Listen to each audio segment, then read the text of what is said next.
Hello guys, this is a quick little one. It's a BARKER question from the 2012 Extension 1 Semester 1 exam. It gives you a little triangle here, and it says in the triangle H could equal. And then we've got a few expressions including tan and a few including cot. And we've just got to pick which one's which. So never mind, I'll tell you what all the stuff is at the bottom in a minute. But it's just a right angle triangle, so we know when there's right angle triangles we can use SOHCAHTOA and Pythagoras' theorem, but because there's trigonometric expressions we know it's probably going to be SOHCAHTOA. So I've written SOHCAHTOA here. So tan is, and the reason I had an inkling to go to tan is because we've got tans here first. So tan is opposite over adjacent, so tan theta here is opposite, so this side here is the opposite. That's H over adjacent, which is A. Beautiful. And we're trying to find an expression for H. So I'm going to divide times both sides by A, and we get H equals A tan theta.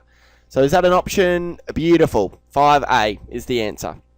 So a real quick little one, and because it's so quick, this question, what I thought I'd quickly do is, I saw these cots and it reminded me of I'm going to put in a quick little way for you to remember if you're having difficulty remembering how these inverse trigonometric functions relate to the normal ones. So I'm sure you're probably very familiar with these. Your normal trig functions, just your sine, cos, and tan. And recently in year 11, you've probably been exposed to these inverse trig things. You're like, oh, Jesus, how do I remember what all these are? I'm going to show you something really quickly. It's really quick and useful if you're having difficulty remembering which ones are which, called the third letter rule. So cot is, so what I do is the third letter rule is a T, so it's 1 over tan, the one that starts with T.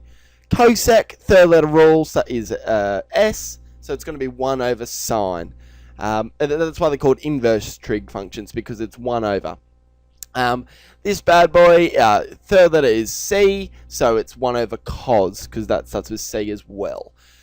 So that's just a quick little way to remember the third letter rule. Doesn't really relate to the question, just did it because I saw this and it was a really quick video. Alright, well I hope that makes sense. I'll see you in the next one.